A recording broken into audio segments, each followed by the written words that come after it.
mengenai penyelenggaraan pelayanan kesehatan masa sebelum hamil, masa hamil, persalinan, dan masa sesudah melahirkan.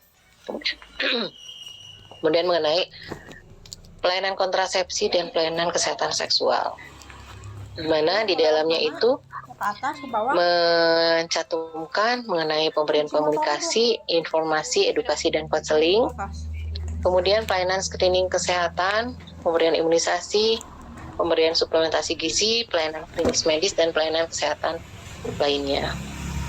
Semuanya itu adalah tujuannya mempersiapkan kehamilan dan persalinan yang sehat dan selamat serta memperoleh bayi yang sehat. Jam kerja Ini masih mengenai program yang tadi, di mana sasarannya adalah mahasiswa, calon pengantin, dan pasangan usia subur. Di mana untuk mahasiswa yang disampaikan atau yang programnya adalah tentang KIE kesehatan reproduksi lewat platform digital e-learning atau edukasi di kampus. Kemudian untuk calon pengantin, programnya atau kegiatannya adalah KIE kesehatan reproduksi, kemudian pemeriksaan kesehatan dan screening layak hamil.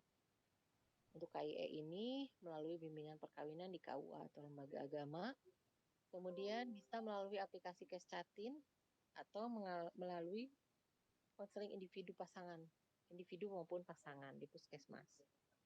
Untuk pemeriksaan kesehatan screening layak hamil, jika layak itu bisa dilakukan persiapan kehamilan.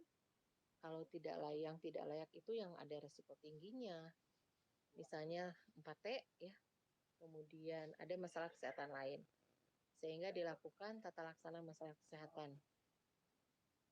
Dan apabila memang masih muda, itu kita sarankan untuk menunda kehamilannya terlebih dahulu. Untuk pasangan hamil, di konseling dulu dia apakah dia cepat-cepat ingin hamil ataukah memang mau menunda dulu gitu ya, itu tidak masalah. Kemudian berikutnya diberikan juga KIE kesehatan reproduksi dengan penyuluhan, bisa melalui aplikasi Kescatin atau konseling individu atau pasangan di puskesmas. Kemudian juga untuk calon pengantin itu harus dilakukan persiapan fisik, mental, dan sosialnya. Bisa melalui KIE kesehatan reproduksi di KUA atau lembaga agama atau di puskesmas. Di KUA itu bisa dengan bimbingan perkawinan. Dan kami Dinas Kesehatan sudah melakukan kerjasama dengan KUA atau lembaga agama, itu biasanya kami diundang untuk memberikan pelayanan bimbingan kesehatan reproduksi ya. Kemudian juga di puskesmas itu dilakukan konseling dan screening layak hamil. Untuk screening kesehatan pada calon pengantin itu yang diperiksa itu apakah ada potensi anemia atau ada masalah gizi ya. Kemudian kalau pemeriksaan juga berdasarkan indikasinya, apakah dia punya penyakit kronis, udah punya penyakit menular atau penyakit genetik. Untuk pemberi layanannya sendiri di puskesmas itu bisa dengan dokter, bidan, perawat, petugas gizi atau petugas laboratorium. Pembiayaannya bisa mandiri atau dibiayai oleh pemerintah daerah. Tujuan akhirnya adalah ibu dan bayi sehat dan akhirnya membentuk keluarga yang bahagia. Apa saja sih kesehatan reproduksi yang perlu diketahui oleh Catin?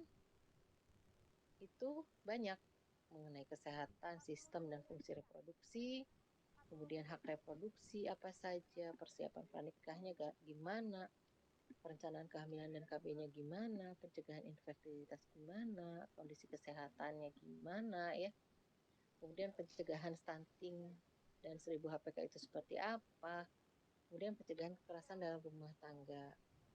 Jadi itu dilakukan oleh KUA dan puskesmas. Ini adalah meningkatkan pengetahuan calon pengantin dan pus terkait kesehatan dan hak reproduksinya. Jadi dia bisa mempersiapkan kehamilan yang sehat, kemudian penyakit apa saja yang perlu diketahui, kemudian untuk KDRT-nya ya itu harus pelajari sebelum menikah. Kemudian ini ada dia KIE yang disediakan oleh pemerintah ya untuk kesehatan, mendukung pencapaian kesehatan reproduksi bagi catin dan pus. Ada lembar balik merencanakan kehamilan sehat, ada buku saku penyuluh pernikahan, ada lembar balik Pro, ada leaflet, ada buku saku, ada macam-macam ya. Untuk pemeriksaan sendiri bagi calon, pemeriksaan seperti biasa, anamnesis, kemudian pemeriksaan fisik, tata laksananya bagaimana, pemeriksaan penunjang apa saja yang diperlukan gitu ya. Seperti pemeriksaan seperti biasa, tapi dia lebih mengarah ke kesehatan reproduksi ya. Dan yang melakukan pelayanan adalah di puskesmas, itu bisa didapatkan pelayanan kesehatan untuk ini, untuk calon pengantin. Kemudian untuk kehamilan, itu ada kehamilan yang ideal dan kehamilan yang tidak diinginkan. Kehamilan ideal sendiri itu kehamilan yang direncanakan dan memang diinginkan, sehingga itu akan dijaga ya untuk perkembangan dan ininya apa namanya selama kehamilan. Untuk kehamilan yang tidak diinginkan itu bisa terjadi karena memang tidak memakai kontrasepsi atau gagal kontrasepsi, atau dia hamilnya karena hubungan seks pranikah. Dan untuk kehamilan yang tidak diinginkan ini dampaknya bisa berdampak negatif pada kondisi ibu dan anak. Bisa terjadi pengabaian kesehatan ibu, bisa terjadi atau berpotensi untuk pengguguran kandungan, bisa melahirkan anak yang tidak sehat, dan bisa terjadi pengabaian terhadap hak-hak anak. Kita tahu sendiri ada beberapa kondisi ideal untuk hamil sehat sehingga bisa dikatakan layak hamil. Yang pertama, idealnya umurnya adalah 20-35 tahun. Untuk usia kurang dari 20 tahun itu sebaiknya ditunda kehamilan. Untuk usia lebih dari 35 tahun dianjurkan untuk tidak hamil ya, walaupun hamil harus dengan pengawasan yang ketat. Untuk jumlah anak idealnya kurang dari 3. Untuk jarak kehamilan idealnya lebih dari 2 tahun. Untuk status gizi idealnya IMT-nya adalah 18,5 sampai 24,9 itu normalnya. Kemudian untuk lingkar lengan atasnya bagaimana gitu ya, dia harus lebih dari 23,5 cm ya. Kemudian yang kelima, tidak ada riwayat kehamilan dengan penyulit atau komplikasi sebelumnya. Misalnya tidak ada keguguran, tidak ada hamil kandungan seperti itu ya. Kemudian yang keenam, kondisi kesehatan. Idealnya tidak mempunyai masalah kesehatan. Kalaupun misalnya ada masalah kesehatan, itu diatasi dulu masalah kesehatannya ya, baru nanti direncanakan kehamilan. Yang perlu diperhatikan kondisi kesehatannya adalah kadar HB. Kemudian apakah dia punya penyakit menular, apakah dia menderita penyakit tidak menular. Kesehatan jiwa juga sangat penting ya untuk persiapan kehamilan ya. Faktor penyakit genetik, apakah dia mempunyai penyakit keturunan yang bisa membahayakan kehamilannya. Kemudian ini adalah screening bagi pus ya. Tantangannya itu pus itu jumlahnya sangat banyak banget ya, makanya akan sulit untuk menjaring seluruh pus. Dan pada saat ini sudah ada beberapa aplikasi, diantaranya Kescatin, itu yang bisa memantau perkembangan atau kondisi seorang calon pengantin ya, dan bisa masuk ke cohort, artinya bisa dipantau juga oleh namanya puskesmas ya untuk kondisi kesehatan pus tersebut. Ini alurnya. Di posyandu apa saja yang bisa didapat, kemudian apakah memang screening itu menyebutkan nanti apakah layak hamil, apakah bisa hamil dengan pengawasan atau tidak boleh hamil sama sekali. Kemudian dirujuk ke puskesmas apabila memang diperlukan. Dilakukan pemeriksaan gizi dan anemianya, kemudian pemeriksaan lain, kalau misalnya layak hamil, diupayakan hamilnya sehat. Kalau tidak layak hamil, harus ada tata laksana, tergantung dengan masalah apa yang diderita oleh ibu tersebut. Dengan begitu, jumlah ibu hamil yang resiko tinggi jadi berkurang, dan diharapkan ibu dan bayinya sehat. Ini adalah aplikasi Kescatin ya, adik-adik. Kalau misalnya mau nyoba, silahkan dicari aplikasi Kescatin. Nanti di dalamnya ada informasi-informasi Kespro ya. Juga bisa mengecek kondisi layak hamil secara mandiri. Ibu ini direkam. Ini alur pelayanan kesehatan reproduksi bagi Catin. Pertama, harus dimulai sebetulnya 3 bulan sebelum hari pernikahan. Jadi biasanya kalau calon pengantin itu 3 bulan itu mencari tempat, kemudian tanggalnya, kemudian cari muaknya, cari tetek bengek, tapi untuk kesehatan sendiri kurang diperhatikan ya. Kemudian dia mengurus ke kelurahan, ke KUA, harusnya dia melewati puskesmas untuk pelayanan Kespro dan mendapatkan surat keterangan telah mendapat pemeriksaan kesehatan, baru dia balik lagi ke KUA, kemudian dilangsungkan pernikahan, dan berikutnya sebetulnya mereka masih bisa mendapatkan pelayanan kesehatan juga ya, kalau misalnya merencanakan kehamilan ya. Berikutnya ini adalah regulasi-regulasi yang mendukung kesehatan reproduksi. Ada Inpres nomor 1 tentang tahun 2017 tentang geremas.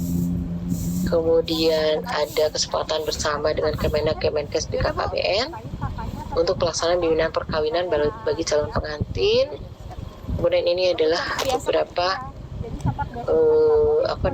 perjanjian kerjasama dengan beberapa pihak ya, dalam rangka menunjang pelayanan kesehatan reproduksi. Jadi tadi buku-buku KIE-nya, ini surat keterangan pemeriksaan kesehatan Catin, ini kartu calon pengantin, bisa dibaca-baca, ada informasi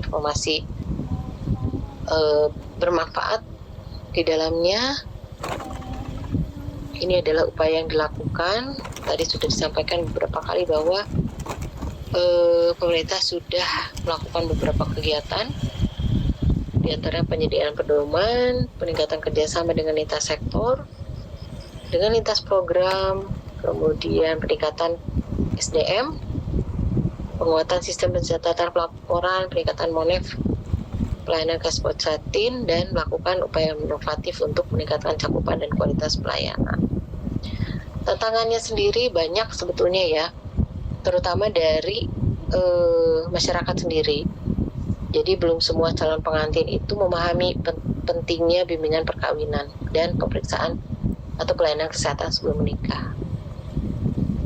Yang kedua, belum terintegrasinya sistem pencatatan pelayanan calon pengantin di KUA dan pelayanan kesehatan di puskesmas. Kemudian belum optimalnya kerjasama dan dukungan lintas program dan lintas sektor terkait pembuatan pelayanan kesehatan bagi calon pengantin. Untuk kesimpulan dan harapannya, yang pertama, bimbingan perkawinan dan pelayanan kesehatan bagi Catin itu sangat strategis ya untuk menciptakan generasi berikutnya yang berkualitas. Yang kedua, perlu ada data sasaran calon pengantin untuk kerjasama dengan KUA mungkin ya, atau lembaga agama atau rumah ibadah yang lain. Kemudian lembaga agama atau KUA juga harus merekomendasikan pelayanan kesehatan dan harus menganjurkan calon pengantin untuk memeriksa kesehatan ke puskesmas. Kemudian ada kerjasama antara puskesmas atau dinas kesehatan dengan KUA terkait pelayanan kesehatan Jatim dan adanya dukungan kebijakan pemerintah dalam peningkatan pelayanan kesehatan reproduksi bagi calon pengantin. Baik, itu mungkin materi dari saya. Ada yang mau ditanyakan nggak? Silahkan.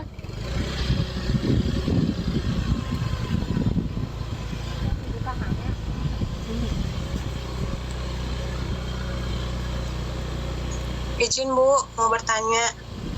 Ya, silahkan. Gini Bu Dokter, kan untuk pasangan usia subur yang akan menikah, kan kalau di desa saya itu banyaknya pernikahan yang kurang dari 20 tahun. Nah, Ya. terkadang dari KUA itu menyarankan, emang selalu menyarankan untuk imunisasi tete dan ke puskesmas ya Bu. Ya. Tapi kadang ada yang datang, ada yang enggak. Nah, kita tuh melacaknya tuh tahu-tahu udah nikah aja gitu. Udah nikah aja. Konseling yang sebelum kehamilannya itu